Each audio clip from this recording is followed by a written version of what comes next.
Well, welcome back, everyone. You know, there are always scammers out there looking to take advantage of someone that's, ready to be taken advantage of. So we invited the perfect man to help us out, and his name is Lane Montz. Welcome, Lane, CEO and president of the Better Business Bureau. And I saw you looking. It's like, who's going to be helping everybody out? It's you. I thought it was going to be that kid, the food critic with the hat. He seems like he's got things figured out, huh? He does, yeah. He does, yeah. Right. So the new scam, new financial fraud alert.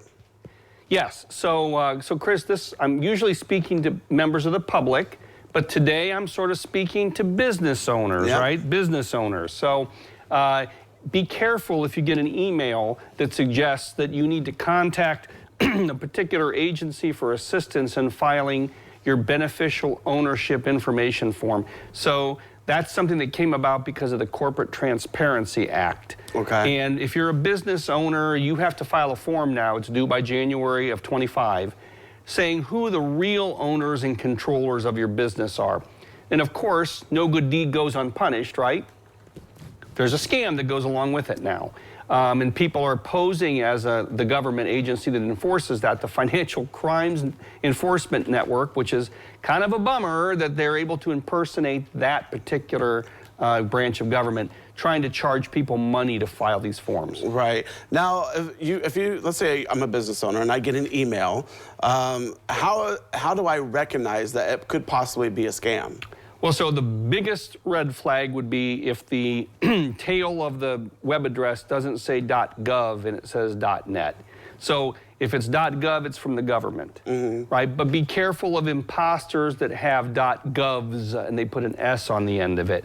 Or they pick a website that's real close, but they add an S or some other character in there.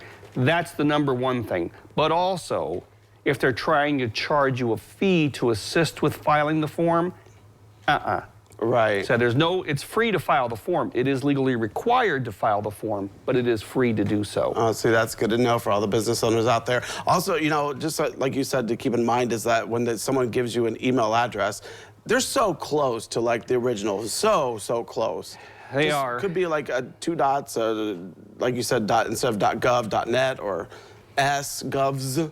Yeah, so you would think that, they can hook me. If you're busy, and we all are, you get a lot of emails, and most of us do, it is tempting to click, but don't click the link, verify first. Yeah. Like I always say, pump those brakes, stop and think, does this seem like it's real?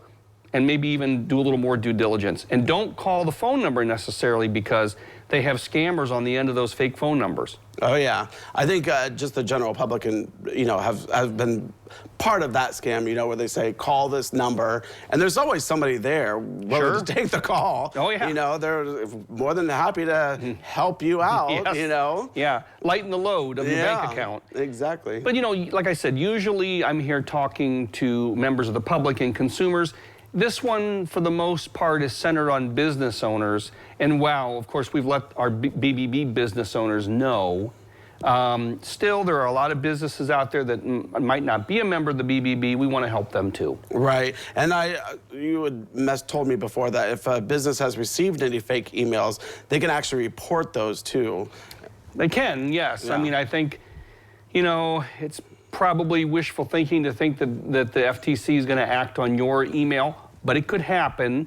But I think they just are deluged with the number of scams out there. But still, you should report it. Yeah, it's just something to keep an eye out for. There's scammers for everything, it seems like, anymore. Like, I feel like I don't trust anybody with anything when it comes to over the internet or phone calls or text messages. And you really have to think now, like, not twice, not 3 times, but 4 times before you really respond to something. Yeah, a lot of wolves in sheep's clothing. You're right. Yeah, it really is. By the way, could you give me your PIN password, and I've got a program that will protect you from these scams. Yeah.